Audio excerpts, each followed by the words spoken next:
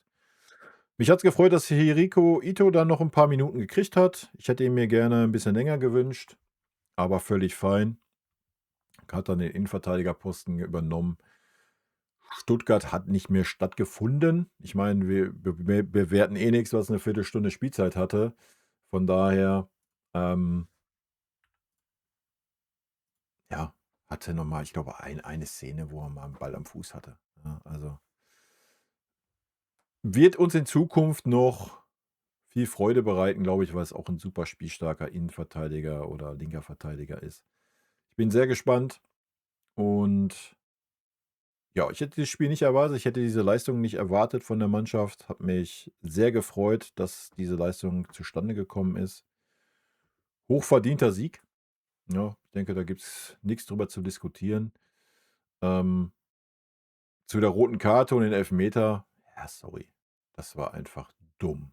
Also, wer bei 3:0 in der, was war's, in der 82. Minute, also, ich weiß nicht, glaubt man beim 3:0 in der 82. Minute gegen den FC Bayern noch, ähm ich muss jetzt das 4:0 verhindern durch ein Handspiel und nehme mich raus als 11. Mann.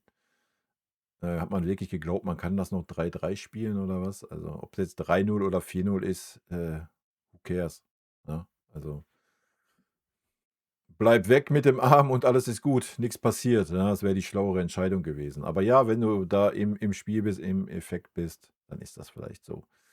Ansonsten vielleicht noch ein Wort zu Nübel, der ja auch unser Torwart noch ist. Ich denke, Nübel hat heute wieder gezeigt, dass er absolut keine Option ist für den FC Bayern, ne? Der hat 1:1 dieselben Schwächen wie Manuel Neuer. Das ist für mich 'ne 1:1 Neuer-Kopie, aber nur in 3 Klassen schlechter. Das war er immer, wird er immer sein. Ob das fußballerisch ist, ob das Rauslaufen ist, da hat er 1:1 dieselben Probleme wie Manuel Neuer. Auf der Linie ist er stark, hat heute auch ein 2 gute Reflexe gehabt, das kann er. Ähm, ansonsten haben wir gesehen, die Torwartleistung heute war gar nix. Also 2 Bälle hat er uns geschenkt, 2 Tore, muss man mal ganz klar so sagen. Auch wenn er in einem Ball vielleicht ein bisschen spät gesehen hat. Soll uns am Ende egal sein. Wie gesagt, meine Meinung steht eh zu Nübel. Wenn du ein Spieler bist, der keinen Konkurrenzkampf annehmen möchte gegen einen Manuel Neuer und nicht dann bereit ist zu sagen: „Ah ja, komm, dann lerne ich von einem Manuel Neuer“,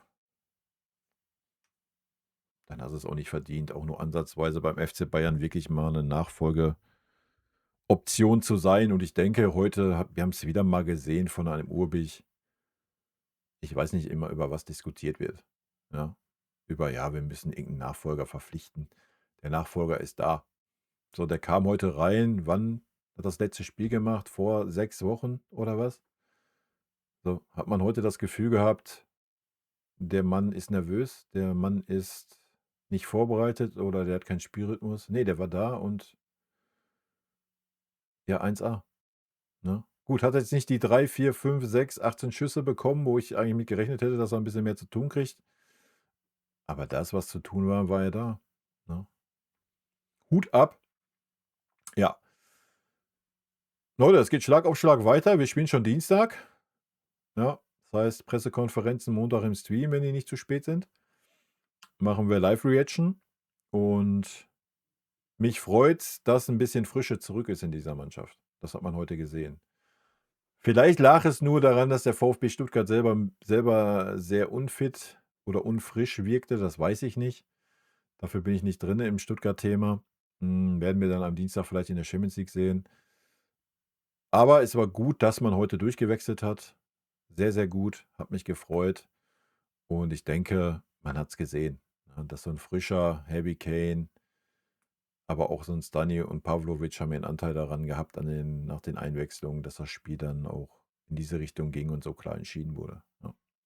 Also von daher, Vini, alles richtig gemacht. Leute, habt ein schönes Restwochenende. Rot-weiße Grüße gehen raus. Wir sehen uns Montag im Stream, wenn ihr Bock habt. 18 Uhr live auf Twitch. Tschüssi.